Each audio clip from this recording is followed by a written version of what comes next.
Sumayyaa waa isheen jettu argitanii ati Sa'iid faana hin araaramtaa jennaan isammaa akkan araaramu sitti meeraa jettiin. Sumayyaan Sa'iidootti hin araaramaa jettee obboleettii Sa'iidoo sarpiraayizii gootee ishii jedheera jennaan agartee miti akkati Sa'iidoo jaallattu koo mirkaneeffadheera jetteen. Achiyoo haayilaaytii dhagaa kun. Na mucaa kan biraan dahaa fi Sa'iidoodha. Mucaa kan biraan dahaa fi Haxiiqaa fi Jamiilaan garuu achumatti hafuu. Maalumaafuu akkati Sa'iidoo eenyuuf hin dahatteenna Sa'iidoodhaaf kana akkati isa jaallattu mirkaneeffadheen jirattee itti maramtee isa booda garuu baay'ee naannoofta baay'ee intinii jetta daar jetta of intinii jetta malee Sa'iidoo baay'ee jaallatta jetteen. Garuu koottaa awwaara kaasaa cas godha laayik godha Sumayyaa fi obboleettii Sa'iidoo itti bareedee dhufaniiru. Sumayyaanis waanuma gaarii jalqabarraa haasoftee itti gaagara booda maal haasa'u walumaa itti deemnaa gadhumaa laala laayik godha. Inni amma osoma deddeemnuuti waan tokko irratti walii galleerra. Sumayyaanis tasgabboofteetti yaadni ishees deebi'eera bifni ishees deebi'eera. Kanaaf waan tokko irratti walii galleerra isa immoo isinitti himuudhaaf dhufnee jedhu. Innaa dubartoota Sa'iidoo dubbiseen ture. Isaanis akka Sa'iidiin hiikanii Sumayyaan bakka ishii duriitti akka deebitu dubbiseen ture. Kanammoo Sumayyaattis himeera. Sumayyaanis fedhiin ishii isa kanadha ture.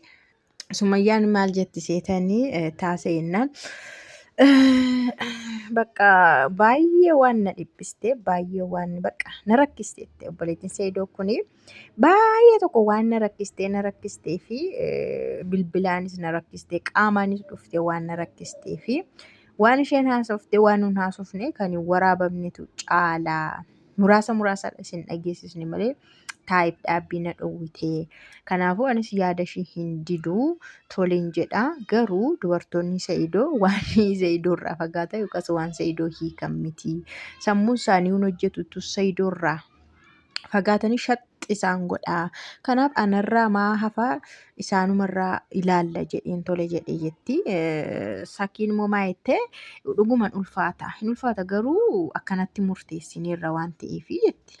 Innaa maatii sakkiina obboleettii Sa'iidoo lakkii amma akka durii miti isaanii Sa'iidoodhaaf jennee nuni hin hiikna.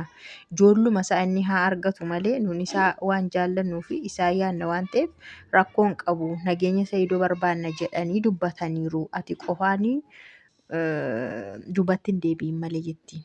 Innaa isaan toledhaniiru kanaafuu kana booda yoo cidha barbaachise illee cidha aannan qopheessa isiniif akka haaraatti appideetiin godha cidha keessanii ni kaasu yoo barbaadameennan lakki nikaan keenya jira jetti.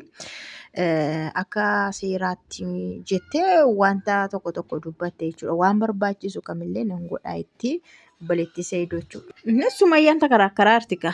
Innaa sargii bareedaan isinii godha ijoolleen keessan shaamaa qabu iyyuuti jetteen innaa lakki dura gaafanna waan ishii jedhamiti dubartoonni Sa'iidoo si biratti obboleettii Sa'iidooti jedhaniitu si kabajanii tolee jedhanii anatoo dhaqee garuu billiccitti jedheetu ishii hin jedhanii jennaan lakki waan tokkoyyuu hin dubbatan isaanii ani isaan faana walii galeen jira itti obboleettiin Sa'iidoo jechuudha. Garuu ati isaaniin dubbisnee dhufna jette malee ammuma ka'ame ammumaa walitti deebitu hin jenne. Innaa isaan ikkoo hin hiiknadhanii natti himaniiru innaa Sumayyaan maa jettee ammoo ani itti yaaduun qaba. Kanaaf yeroo naan kennamne Sa'iidootti deebi'uuf yoo ta'e itti yaaduun qaba. Assaabuun qaba itti ammoo waanuma dubartoonni Sa'iidoo hin hiikna jedhanii fi amma dhaqee ammatti dirgim jedheetti galaa'anii assaabuu yaaduun qaba. Of amansiisuun qaba Sa'iidootti deebi'aan jiradhe sammuu kootti of amansiisuun qaba jennaan ishii waan asiin jedhu ishinaa jedhii jetteen. Irree Sumayyaa. Na Sumayyaan girrigirrii kaasteennaan ishii kottuudhaan gaafannaa jetteen. Sakkiin anaan ishinaa jedhaniiru gidduu isaaniitti hin baana jedhaniiru. Jennaan isaan siin jedhan malee anatu arganii itti kaasee xanni isaanii jetteen. Innaa ishii kottummoo dhaqnee gaafannaa. Yeroo sana akka Sa'iidoon hin jiru jetteennaan Sa'iidiin hin jiru. Isaan hidhamti kan barbaachisu isaanitti mo'aseera gidduudhaan baana jedhaniiru dubartoonni Sa'iidoo. Innaa kottu ishii dhaqnee immoo jara gaafannaa jetteen. Sumayyaan harkaa fiiguuf. Innaa amman deemnee haasofsiisnaa ijoollee garuu suutumatti agarsiistannaan sitti meeraa Otoo anaaf Sa'iidoon araaramne iyyuu ijoolleen hin jiranii jette. Maal jechuudha ijoolleen haadha koo natti hin kennitu jette. Otoo araaramne iyyuu natti hin kennitu haati koo. Maal jechuudha jetteen inni koo ijoolleedhaa fi abbadaa irraa maraataa irraa ijoollee isaatiif maraataa irrannaan haa maraatu malee yoo fedhe kan biraan dahaaf malee ijoolleen isaan suni haati koo natti hin kennanii jette. Garuu maal jette Sumayyaan baay'ee nama dabbara. Maal tonna dhirsa naa hiikaatti hin deebi'achuun nama jibbisiisaa jette. Hiika ani nan deebi'achuun baay'ee nama dabbara. Ani garuu Sa'iidootti nan deebi'a maal rakkoo qaba garuu isaaniin hiikaa nan jedha akkamitti jedhamaa jette. Sumayyaan irra bakkee akka aarte. Edaa ani kan hin dhaqu dhirsa keessan hiikaati ani natti hin heeruma jechuuf hin dhaqaadha. Uzubillah min sheexaan rajiim hin ta'u kuni jette. Afaan meeqaa softii arabbi.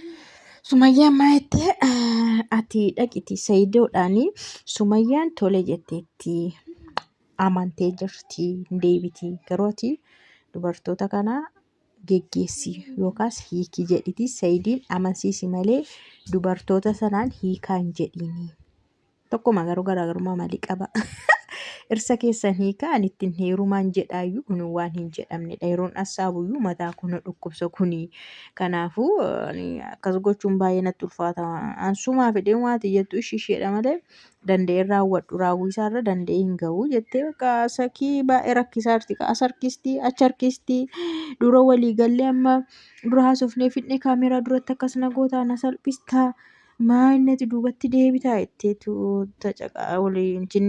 wal caqacaqaa jiru jechuudha. Dhuma isaa laallaga.